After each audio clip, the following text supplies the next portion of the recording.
quinto domingo na Quaresma.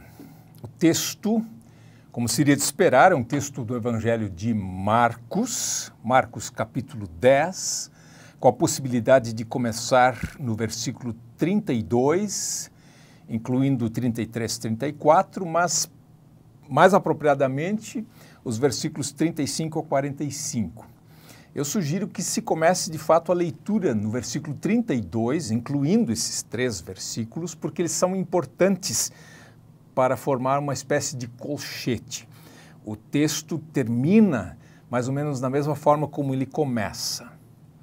Então esse é o quinto domingo na Quaresma, da série B, lembrando que são domingos na Quaresma, porque a Quaresma são 40 dias, excetuados os domingos. Os domingos não fazem parte em si da Quaresma, por isso os domingos não de Quaresma, mas na Quaresma. Os demais textos são Salmos 119, 9 a 16, que é uma interessante reflexão ou meditação sobre a palavra de Deus. O texto do Antigo Testamento, Jeremias 31, 31, 34, que é uma espécie de texto que preenche lacunas quando não se tem um texto mais adequado para combinar com a leitura do Evangelho, se coloca Jeremias 31, que é a ponte entre o Antigo e o Novo Testamento, um texto, sem dúvida, fundamental. E a epístola, como de costume, não nos permite omitir o Evangelho. Hebreus 5, 1 a 10. Então, esse cardápio sempre sugere ou estimula o pregador a pregar, de fato, a cruz de Cristo. E se, de repente, não aparece nada assim mais específico ou mais condensado no Evangelho, a epístola está ali para nos socorrer. Mas não ficamos mal tendo apenas o texto do Evangelho. É um texto muito significativo para esse período na Quaresma. Eu começo, então, em Marcos, capítulo 10, versículo 32, Esande enterrodó anabainontes eis Hierosolima, kai en proagon autus ho Jesus. Interessante. Quem está subindo para Jerusalém são eles, os discípulos. Eles estão a caminho, estão no caminho, enterrodó, subindo para Jerusalém. O começo, de novo, é um começo que aponta para a Quaresma, ou a proximidade da Páscoa. Jesus está se encaminhando para Jerusalém. Mas, significativamente, Jesus vai à frente deles, proagon, precedendo os discípulos. E eles vêm atrás, significativamente, ou caracteristicamente, como acontece no Evangelho de Marcos, eles estavam perplexos, etambunto e efobunto, sem saber o que fazer e com medo. Esse verbo efobunto é o verbo que está lá no finzinho do Evangelho de Marcos, efobuntugar. Elas estavam com medo. As mulheres terminam o Evangelho termina com as mulheres com medo. Aqui os discípulos seguem Jesus com medo. E nesse contexto dos discípulos perplexos e temerosos, Jesus os chama para o lado outra vez e começou a dizer-lhes aquilo que haveria de acontecer com ele em Jerusalém. Essa é, portanto, pela contagem e pelos títulos que estão em nossas Bíblias, nas nossas traduções, a terceira predição da paixão de Cristo. Existe uma no capítulo 8, logo após a transfiguração, tem outra no capítulo 9, e essa agora é a terceira, no capítulo 10, e no capítulo 11 de Marcos, então, Jesus finalmente entra em Jerusalém. Muito bom. Jesus, então, começa a falar para eles. Isso significa que ele falou mais vezes, mas o Evangelho só registra, ao menos Marcos, registra essas três ocasiões em que ele fala sobre as coisas que lhe sobreviriam. Versículo 33. Aí está agora o texto, a fala de Jesus. Idu anabainomen eis Hierosolima, kai ho huios tu antropo, paradotesetai tois archiereusin, kai tois grammateusin, kai katakrinusin auton tanato, kai paradosusin auton tois etnesin. E aí continua, 34, é um discurso longo. kai empaixos in auto, kai emptisos in auto, kai mastigosos in auton, kai apoktenusin. E aí o finzinho, kai metá 3 hemeras anastesetai. Esse texto tem paralelos em Mateus e Lucas, mas como costuma acontecer quando temos paralelos de Marcos em Mateus e Lucas, Marcos é muito mais detalhado. E aqui é uma lista enorme do que vai acontecer com Jesus.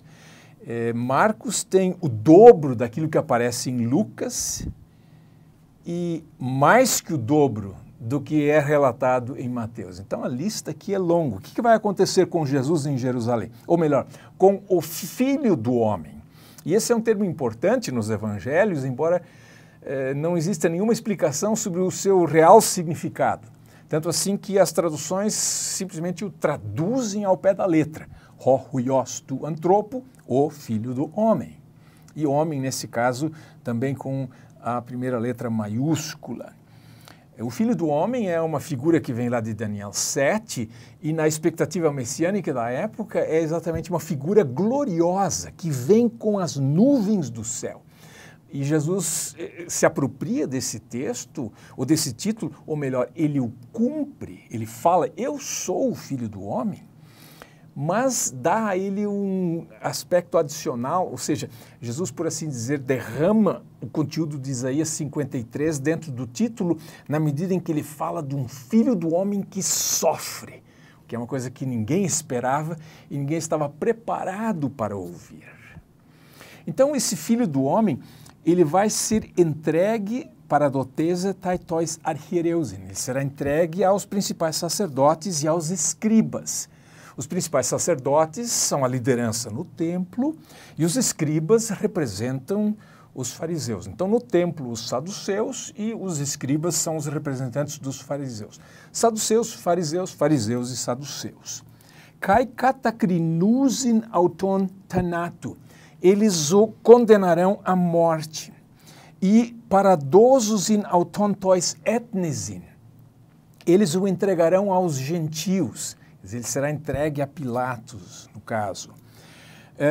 Versículo 34, kai empaixos in auto, eles vão zombar dele. Emptisos in auto, eles vão cuspir nele. Esse verbo emptio é quase que onomatopeico, ou seja, quando a gente pronuncia ele, a gente quase cospe, né? Emptio, né? Mas enfim, é um verbo que está aí, né? Emptisos in auto, eles cuspirão nele, kai mastigosos in, não é mastigar, mas é moer, é dar pancadas, é bater nele. E o matarão, kai apoktenusin. E depois de tudo isso, anastesetai, ele ressuscitará. E esse verbo aqui é interessante, porque a Bíblia fala tanto que Jesus foi ressuscitado, como que ele ressuscitou. E aqui diz anastesetai, é uma forma da voz média, mas é Jesus que ressuscita. E, interessantemente, metá 3 hemeras, depois de 3 dias. Claro que os copistas não tolerariam essa formulação aqui depois de 3 dias. Tanto assim que existe uma variante textual que diz no 3º dia. E essa variante está ainda na Almeida Antiga, Almeida Revista e Corrigida, que traz ao 3º dia. Porque Jesus, se formos assim literalistas, não ressuscitou depois de 3 dias, mas ele ressuscitou no 3º dia. Só que, evidentemente, sexta-feira santa, sábado e domingo. Mas, se formos bem literais, o final da sexta, o sábado e a manhã do domingo. Então, no 3º dia. Depois de 3 dias, teria que ser quase na segunda-feira. Mas a gente não precisa esperar que isso seja sempre levado ao pé da letra, o que Jesus tenha dito exatamente depois de 3 dias, no sentido cronológico. A gente sabe do que se trata e a gente sabe do que ele está falando. Tendo falado isso, feito esse anúncio de sua paixão e morte, que é a temática da Quaresma, agora vem um destaque dentro dessa cena. um verbo no presente, que é uma maneira de trazer algo para a frente do palco, por assim dizer. Pros poreuontai auto Jacobos kai Ioannes, hoi huioi Zebedaio, legontes auto.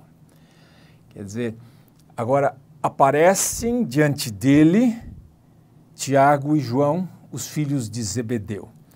Esse verbo prosporeuomai é tecnicamente chamado de hapax legomenon, é um verbo que só ocorre aqui no grego do Novo Testamento. Eu faço esse registro para mostrar que Marcos, que é um evangelho simples, de um estilo bem popular, vez que outra nos surpreende com termos raros, como é o caso aqui desse verbo prosporeuomai. Quer dizer, é alguém que vai para frente de alguém ou se apresenta diante de alguém, e nesse caso aqui, eles chegam com um pedido. Didáscale, telomen hina hoean aitesomen zepoieses himin. Mestre, queremos que aquilo que viermos a pedir, você nos faça. E Jesus entra na conversa deles e lhes dá atenção. Rode eipen autois. Jesus diz para eles, o que vocês querem que eu faça para vocês? E aí eles respondem, dá a nós, ou dê a nós, que um à tua direita e outro à tua esquerda nos assentemos na tua glória. Essa história é conhecida, né? Quer dizer, um quer sentar à direita, outro quer sentar à esquerda. Na sua glória. O que eles entenderam por glória de Jesus? Não está registrado aqui. É uma boa pergunta. Talvez pensassem mais em termos de um reino terreno. 38. Rode Jesus eipen autois. Uc oidati ti aiteste. Jesus lhes disse, vocês não sabem o que estão pedindo. E agora ele pergunta, dinasti pien topoterion ho egopino, eto baptisma ho egobaptizomai baptistenai. É aquela questão, e Jesus pergunta se eles podem beber o cálice que ele vai beber ou ser batizados com o batismo com que ele vai ser batizado.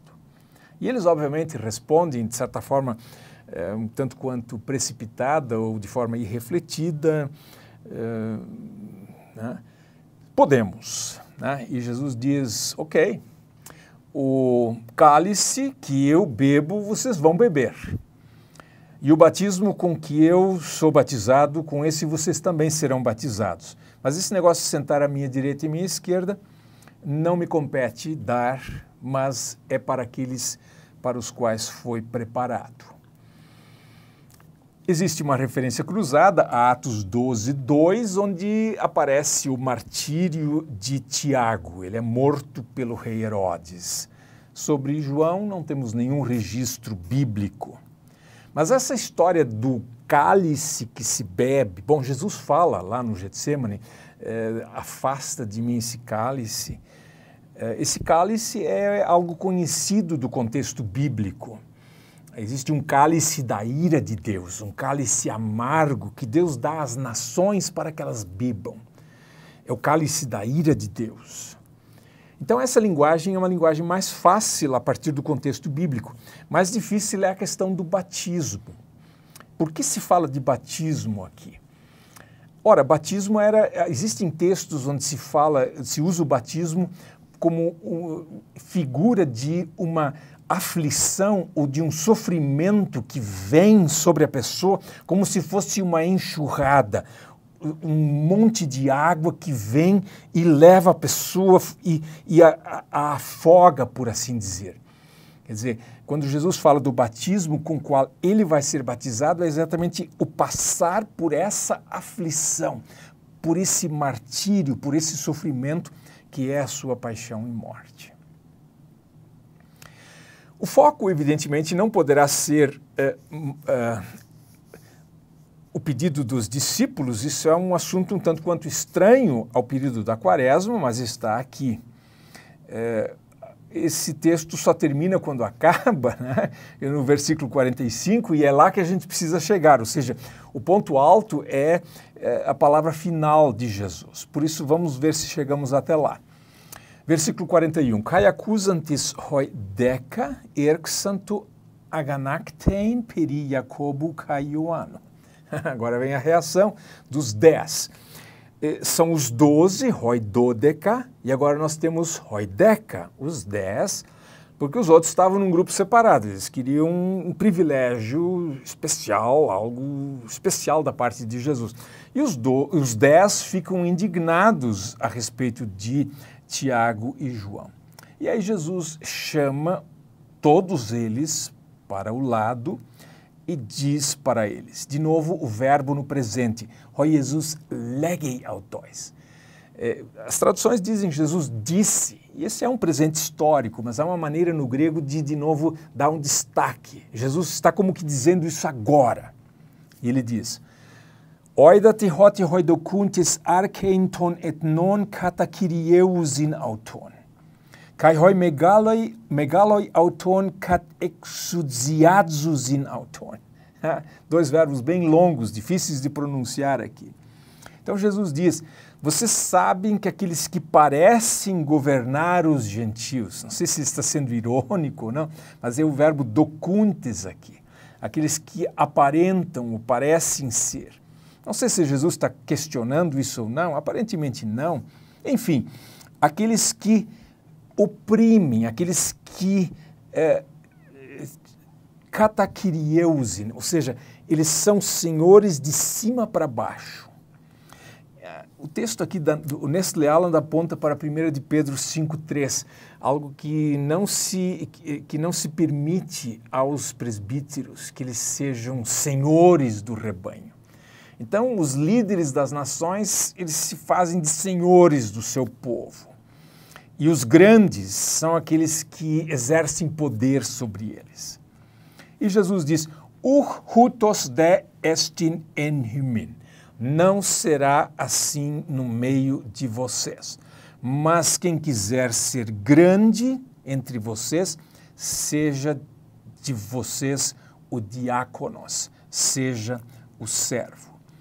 Evidentemente, isso tem repercussões em outros textos. O apóstolo Paulo depois enfatiza muito esse caráter de serviço do ministério. Ministério, a rigor, é serviço. Apostolado ou apóstolo, que muitos hoje veem como um título de honra, quase um semideus, é também um termo de serviço. É alguém que representa outra pessoa e age em nome dela e por mandado dessa pessoa. Não há nada de especial que não seja uma noção de serviço dentro do apostolado. Portanto, a questão de ser servo. Esse modelo Jesus deixou para a sua igreja, para a sua liderança, e agora ele explica por que isso é assim. Este é o versículo 45, que é o ponto alto. E aqui nós temos o grande tema da quaresma. Kaigar hohuiostu antropo, uk elten diaconetenai, ala diaconesai, kai dunai, ten psychen autu litron antipolon. Este é conhecido como o dito do resgate.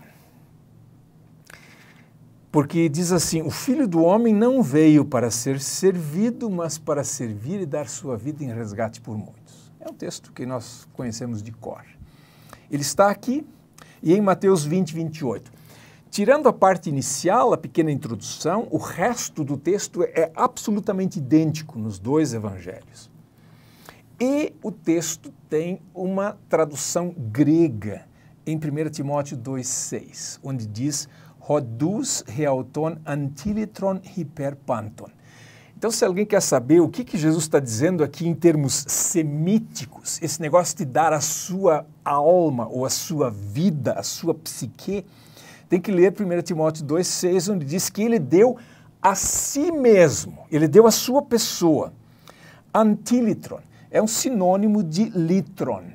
E o antipolon, em lugar de muitos. Como assim muitos?